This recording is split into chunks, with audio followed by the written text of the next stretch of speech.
किसानों तो धान की फसल हो, सोयाबीन की फसल हो, मक्के की फसल हो या फिर मिर्ची की फसल, इन सभी फसलों में ज्यादा से ज्यादा फुटाव के लिए, ज्यादा से ज्यादा कल्लों के बढ़वार के लिए कोई बोलता है यूरिया डाल दो, कोई बोलता है डीएपी डाल दो और कोई बोलता है एसएसपी डाल दो, यहाँ तक कि कोई तो बोलता है कि ह्यूमिक एसिड डाल दो। लेकिन आपकी फसल को क्या चाहिए, आपकी फसल की क्या डिमांड है और कौन सी खाद डालने से आपकी फसल के अंदर ज्यादा से ज्यादा फुटाव आएगा, खरीफ सीजन हो या रबी सीजन, कौन सी सीजन में कौन सी खाद आपकी फसल के लिए ज्यादा उपयोगी होगा, इसकी बात कोई नहीं करता है, ये कोई नहीं बताता।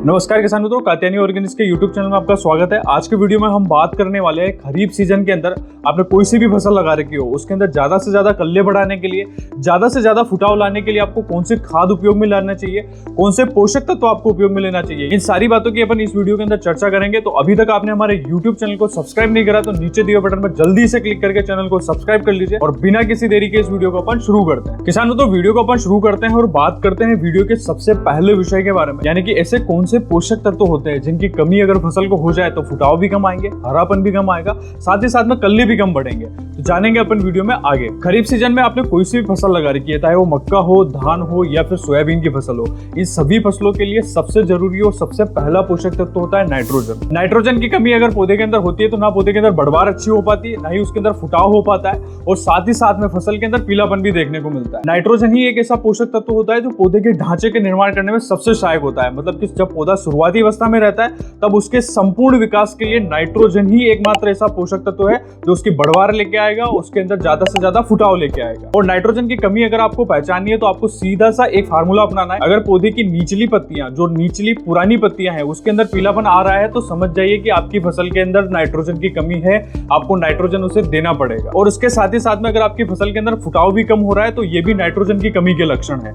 अगर इस प्रकार की कमी आपको देखने को मिल रही है तो समझ जाइए कि नाइट्रोजन आपको डालना पड़ेगा। उसके लिए आपको नाइट्रोजन युक्त तो कोई सी भी खाद आती है, अगर यूरिया है तो यूरिया उपलब्ध हो रही है तो यूरिया डाल दीजिए, डीएपी अगर आपको मिल रहा है तो आप डीएपी डाल दीजिए। इन दोनों के अलावा आप एनपीके घुलनशील जो आते हैं जैसे कि 19-19 हो गया हो या फिर 12-61-0 हो गया हो, 13-40-13 हो गया, इन प्रकार के एनपीके भी अगर आपके पास में उपलब्ध हो रहे हैं तो आप इन्हें छिड़काव के माध्यम से भी उपयोग में ले सकते हैं। अगर आपने ड्रिप लगा रखी तो ड्रिप के माध्यम से भी आप इन्हें प्रयोग में ले सकते हो। इसके अलावा अगर आप ड्रेंचिंग करना चाहते हैं तो भी आप ये एनपीके जो आता है, जो घुलनशील वाला एनपीके है, आप उन्हें आराम से ड्रेंचिंग कर सकते हो। यही थे नाइट्रोजन के स्रोत। अगर आपकी फसल के अंदर ये पोषक तत्व की कमी आ रही है, नाइट्रोजन की कमी आ रही है तो आप तुरंत इन्हें उपलब्ध करवा दीजिए। आपकी फसल के अंदर बढ़वार भी अच्छी होगी और कल्ले भी आपको शानदार देखने को मिलेंगे। किसानों, तो वीडियो में हम आगे बढ़ते हैं और बात करते हैं दूसरे पोषक तत्व के बारे में जिसका नाम है फास्फोरस। फास्फोरस की कमी अगर फसल को होती है तो सबसे गहरा प्रभाव पड़ता है आपकी जड़ों के ऊपर। फसल की जो जड़ें होती है वो विकसित नहीं हो पाती है। अगर जड़ें विकसित नहीं होगी तो पौधा जो रहेगा वो पोषक तत्व जमीन से ग्रहण नहीं कर पाएगा। तो सबसे पहले तो ये प्रभाव डालेगा।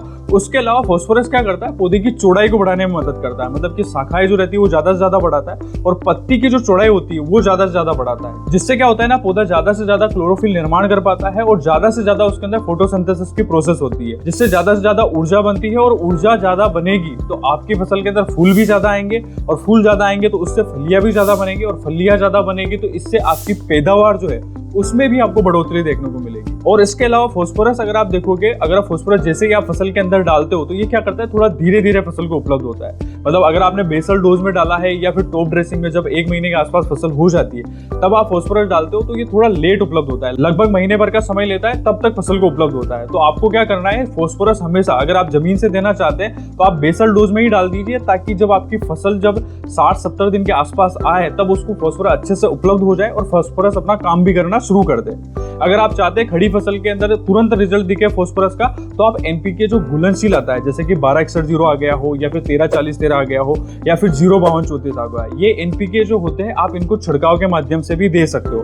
खड़ी फसल के अंदर प्रयोग में लेना चाहते हैं तो आपको क्या करना है, इनकी आधा किलो से लेकर 750 ग्राम की मात्रा को 1 एकड़ के हिसाब से छिड़काव के रूप में प्रयोग में ले लेना है। ये तुरंत रेडीमेड एनपीके होते हैं, जैसे ही आप छिड़काव करोगे आपको 5 से 7 दिन के अंदर इसके रिजल्ट देखने को मिल जाएंगे। किसान तो जैसा कि मैंने बताया कि फास्फोरस जो रहता है वो सीधा सीधा जड़ों का विकास करता है। अगर जड़ें पौधे की ज्यादा से ज्यादा विकसित होगी, जमीन में ज्यादा से ज्यादा फैलेगी तो पौधा क्या करेगा ना कि जमीन से ज्यादा पोषक तत्व उठाएगा। अगर पोषक तत्व जमीन से ज्यादा उठाएगा तो पौधे को ज्यादा पोषक तत्व मिलने की वजह से पौधे के जो कल्ले रहते हैं, मतलब कि इसके टिलर्स जो रहते हैं वो ज्यादा से ज्यादा बढ़ेंगे और टिलर्स अगर बढ़ेंगे तो धान जैसी जो फसल रहती है उसके अंदर आपको बालियों की संख्या जो है वो भी ज्यादा देखने को मिलेगी, और बालियां अगर ज्यादा आएगी तो उसके अंदर दानों की संख्या भी ज्यादा बढ़ेगी, और ये जो रहेगा आगे चल के आपकी पैदावार, धान की जो पैदावार है उसके ऊपर सीधा सीधा प्रभाव डाले। इसलिए आपको भूल के भी फास्फोरस की जो कमी है वो फसल को बिल्कुल भी नहीं होने देना है, और बेसल डोज में या फिर टॉप ड्रेसिंग में जब भी आप खाद डालने जा रहे हैं तब आपको फास्फोरस घटक युक्त खाद को जमीन के अंदर डलवा देनी है। अगले पोषक तत्व की बात करते हैं पोटाश। पोटाश को हमने तीसरे नंबर पे रखा है, और ये एनपीके में भी तीसरे नंबर पर आता है। अगर इसकी कमी होती है तो ये सीधा सीधा आपकी पैदावार के ऊपर प्रभाव डालेगा।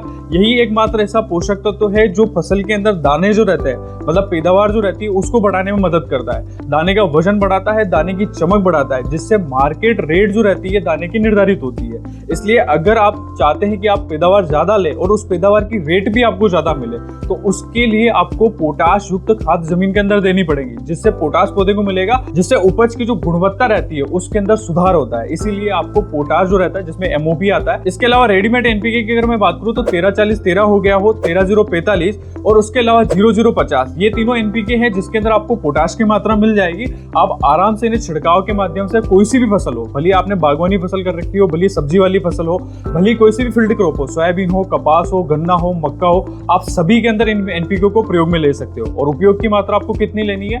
आधा किलो से लेकर 750 ग्राम 1 एकड़ के हिसाब से छिड़काव के रूप में उपयोग में लेना है। किसान मित्रों, अगर आप ऑर्गेनिक खेती की ओर बढ़ रहे हैं और आप चाहते हैं कि आपकी जो मिट्टी का पीएच है वो भी बढ़ा रहे और मिट्टी की जो उपजाऊ क्षमता है वो ज्यादा से ज्यादा अच्छी रहे, ज्यादा मिट्टी उपजाऊ रहे, तो आपको फास्फोरस के लिए प्रोम, जो कात्यायनी प्रोम आता है जिसके अंदर आपको फास्फोरस की मात्रा मिलेगी। उसके अलावा ऑर्गेनिक पोटाश, ये भी आपको मिल जाएगा। ये दोनों ऑर्गेनिक रूप से आते हैं जो आपकी मिट्टी की उपजाऊ क्षमता को ज्यादा बनाएंगे, साथ ही साथ में मिट्टी का जो पीएच रहता है उसको बैलेंस करके पौधे को फास्फोरस, पोटाश, ये दोनों ही पोषक तत्व उपलब्ध करवाएं। अगला पोषक तत्व है जिंक। जिंक एक प्रकार का माइक्रो न्यूट्रिएंट है, लेकिन अगर इसकी कमी फसल को हो जाए तो ना फसल सही से बढ़वार कर पाती है, ना ही फसल के अंदर कल्ले बढ़ पाते हैं, और ना ही फसल के अंदर ज्यादा से ज्यादा फुटाव हो पाता है। तो आपको माइक्रो न्यूट्रिएंट मतलब जिंक की जो कमी है वो फसल के अंदर बिल्कुल भी नहीं होने देना है। और जिंक की अगर मैं बात करूं, जो खरीफ वाला सीजन है उसके अंदर धान की फसल हो गया हो, गन्ना की फसल हो गया और मक्के की फसल, इन तीनों ही फसलों के अंदर इसकी कमी सबसे ज्यादा देखी जाती है। हालांकि दूसरी फसलों में भी इसकी कमी होती है, लेकिन ये वाली जो फसलें हैं इनके अंदर सबसे ज्यादा इसकी कमी देखी जाती है। तो आपको इन फसलों के अंदर तो जिंक आपको पहले ही डलवा देना है, बेसल डोज में ही डाल दो, या फिर टॉप ड्रेसिंग में जो भी खाद आप देने जा रहे हो उसके साथ में जिंक को प्रयोग में ले लीजिए। और जिंक को अगर आप प्रयोग में लेना चाहते हो तो आपके पास में 2 ऑप्शन अवेलेबल है। एक, आप चिलेटेड फॉर्म में आने वाला जिंक उपयोग में ले सकते हो। चिलेटेड मतलब क्या होता है कि अगर आप स्प्रे में कोई जिंक देना चाहते हो तो चिलेटेड जिंक आपके लिए सबसे बेहतर रिजल्ट देगा।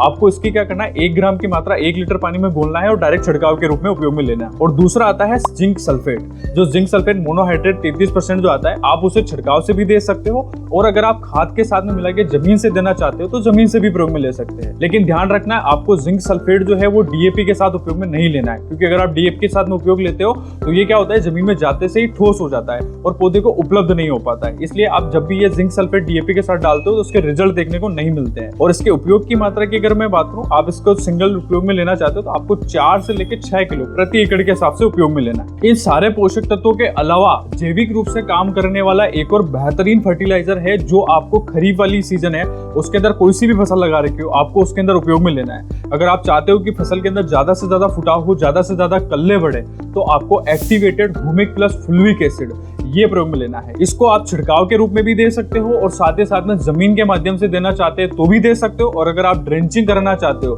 तो भी ये आपके लिए बेहतरीन ऑप्शन साबित हो सकता है। ये क्या करता है, ये ऑर्गेनिक रूप से काम करता है, मतलब इसके अंदर किसी भी प्रकार का कोई केमिकल नहीं है, और ये 100% ऑर्गेनिक होने के कारण आपकी जो मिट्टी रहती है उसकी उपजाऊ क्षमता को बनाए रखता है।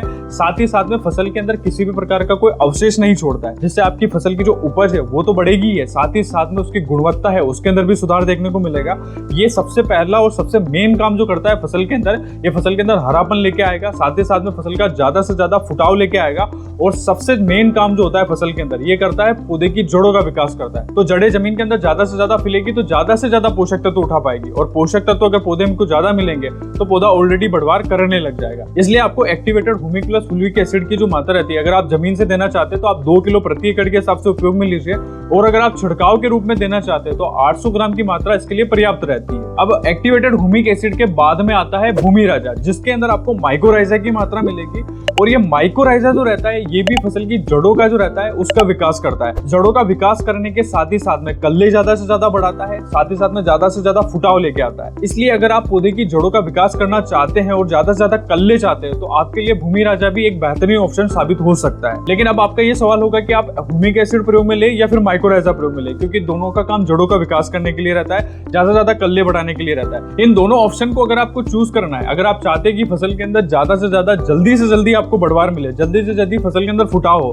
तो आप ह्यूमिक एसिड प्रयोग में ले सकते हो। क्योंकि अगर आप जैसे ह्यूमिक एसिड प्रयोग में लेते हो तो 5 से 7 दिन के अंदर इसके रिजल्ट देखने को मिल जाता है। वही माइक्रोराइजा अगर आप फसल के अंदर डालते हो तो ये एक प्रकार का बायो फर्टिलाइजर है, और बायो फर्टिलाइजर जो रहता है वो लंबे समय तक रिजल्ट देता है। मतलब थोड़ा धीरे धीरे रिजल्ट देगा लेकिन लंबे समय तक रिजल्ट देके जाएगा। तो अगर आप चाहते हैं कि आपको फास्ट और क्विक रिजल्ट मिले तो आप ह्यूमिक एसिड के ऊपर जा सकते हो। और अगर आप चाहते हो कि आपकी मिट्टी उपजाऊ बनी रहे और ज्यादा से ज्यादा पीएच बना रहे तो आप उस केस के अंदर क्या कर सकते हो, भूमि राजा के ऊपर जा सकते हो। भूमि राजा मतलब कि माइक्रोराइजा अगर आप प्रयोग में लोगे तो ये लंबे समय तक रिजल्ट देके जाएगा। और इसके डोज की अगर मैं बात करूं तो भूमि राजा अगर आप जमीन के माध्यम से देना चाहते हो और आपकी फसल लंबे अवधि वाली है, जैसे कि कपास वाली फसल हो या फिर गन्ने वाली फसल है, तो आपको 8 किलो प्रति एकड़ के हिसाब से उपयोग में लेना है। और अगर आपने कम अवधि वाली फसलें लगा रखी है, जैसे 3 से 4 महीने वाली फसलें, जैसे सोयाबीन हो गया हो, जैसे मक्का हो गया हो, जैसे कि कोई सब्जी वाली फसल लगा रखी हो आपने, तो आप उसके अंदर 4 किलो प्रति एकड़ के हिसाब से उपयोग में ले सकते हैं। और अगर मैं ह्यूमिक एसिड के डोज की अगर बात करूं तो आपको जमीन से देना है तो आप 2 किलो प्रति एकड़ के हिसाब से उपयोग में ले सकते हो। और वहीं अगर आप स्प्रे के रूप में देना चाहते हो तो स्प्रे के रूप में आपको 800 ग्राम प्रति एकड़ के हिसाब से उपयोग में लेना है। तो किसान मित्रों, यही थे टॉप फर्टिलाइजर जिन्हें आप खरीफ सीजन के अंदर आपकी फसलों के अंदर ज्यादा से ज्यादा फुटाव लाने के लिए,